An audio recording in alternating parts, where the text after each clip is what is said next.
Well, hello there, fifth graders. It's Miss Hess broadcasting to you from the library. Hope everybody's doing well out there. I have a book for you today that I hope will enhance your study of the American Revolution. I understand that is your topic these days. So, the book that I found in my collection is called John, Paul, George, and Ben, and it is by Lane Smith.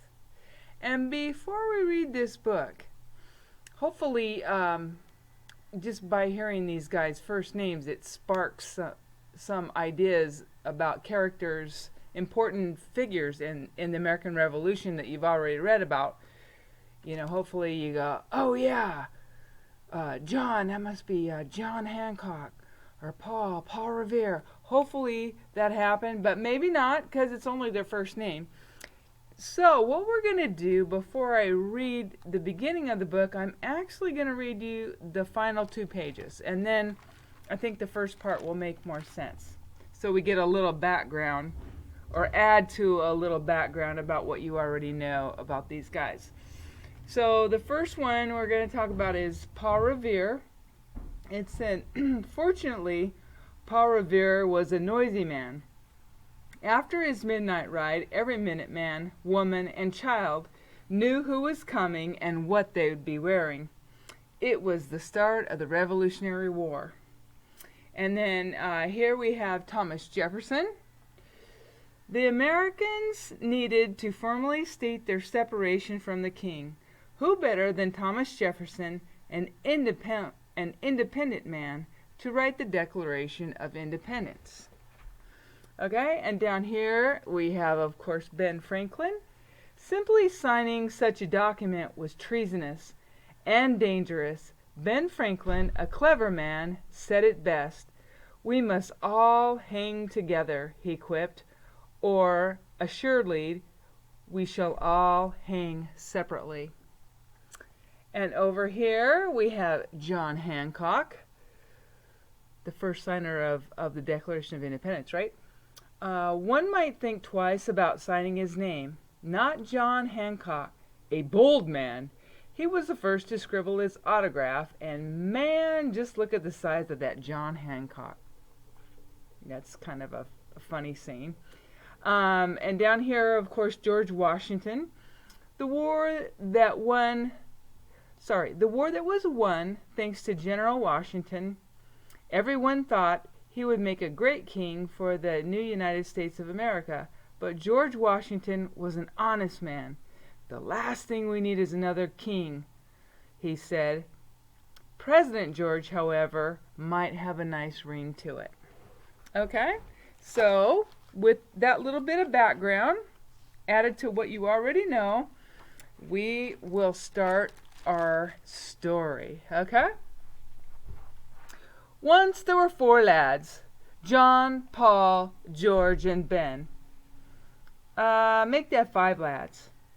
There was also independent Tom, always off doing his own thing. John was a bold lad. At the start of every school year, the students were asked to write their names on the chalkboard, and every year it was the same story. John, his teacher would say, you have lovely penmanship. John, your confidence is refreshing. But John, come on. We don't need to read it from space. All right, now the next one is Paul Revere. Paul was a noisy lad. Before fun was invented, people joined bell-ringing clubs. As a member at Boston's Old North Church, Paul spent hours practicing in the Belfry Tower. Over time, that bell ringing took a toll on young Paul. All day his head was filled with loud bings and bongs. He had to practically scream just to hear himself talk. Now that's fine around the belfry, but not at work. Extra large underwear? Sure we have some. Let's see. Large, extra large. Here they are, great big extra large underwear. Paul was like a bullhorn in a china shop. Your wig? Yes, it's coming. And your polka dot shirts are coming, and the pink breeches are coming. Guess he had a really loud voice. It took many years and a midnight ride for people to finally appreciate his talent. The redcoats are coming! Good old Paul Revere.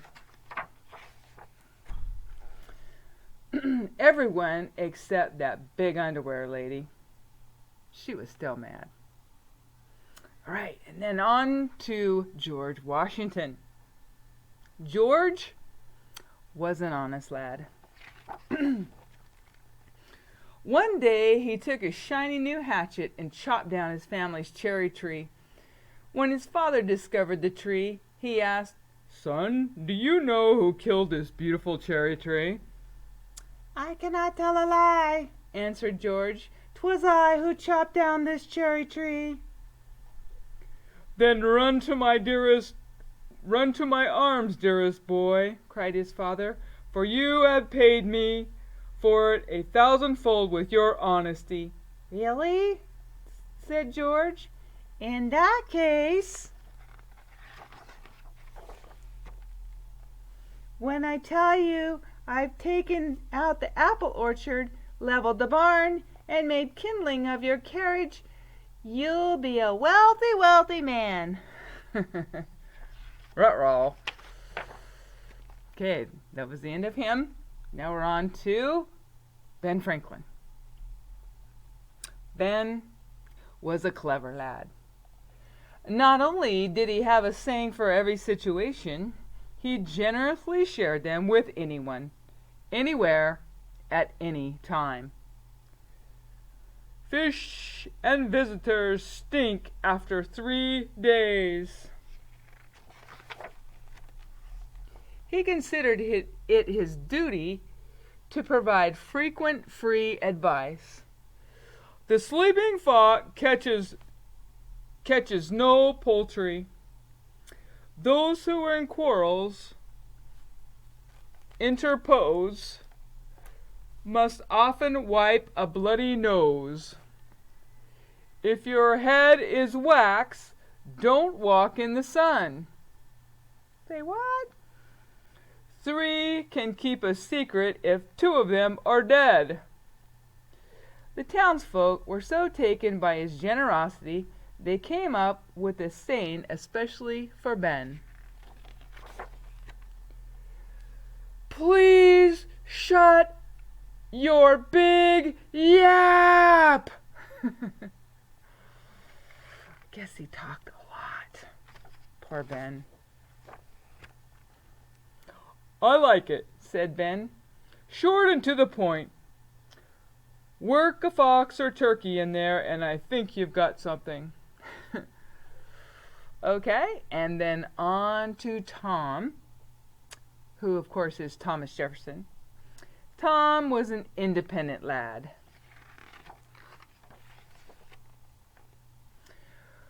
One day his teacher, Mr. Douglas, asked the class to make birdhouses by gluing macaroni to ye old balsa wood.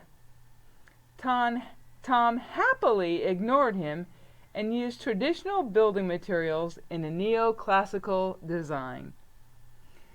When the class made a palm tree, Tom took one look and said, "Not on your life," then quickly left to sketch his own tree. "Young Thomas," fumed Teacher Douglas, "would you mind explaining to the class why you insist on working so independently?" Certainly, said Tom. In fact, I've taken the liberty to list the very reasons. Tom learned the power of his words that day. Mr. Douglas told him to pursue all the life, liberty, and happiness he wanted. Writer of the Declaration of Independence, right? Independently, in the corner, the other students pursued lunch. Cute, huh? I think it's pretty fun to get a look into these guys when they were kids. So, your teachers often look at you and go, you're going to be somebody great someday. We can see these things in you. Anyway, the rest is history. Say, you want a revolution? Well, John, Paul, George, Ben, and Tom sure did.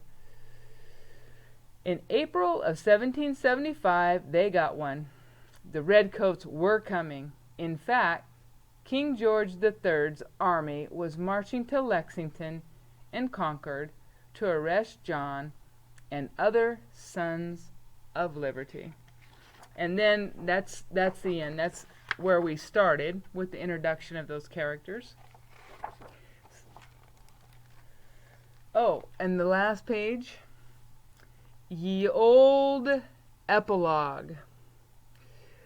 George didn't want to live in the White House like the other presidents. He was asked to live in New York City where there aren't so many trees. Ha! So, guys, I hope you enjoyed a little bit of a fun book about the important characters in the American Revolution. Hope you have a good day and a good week, and I see you soon. Take care, everybody. Bye.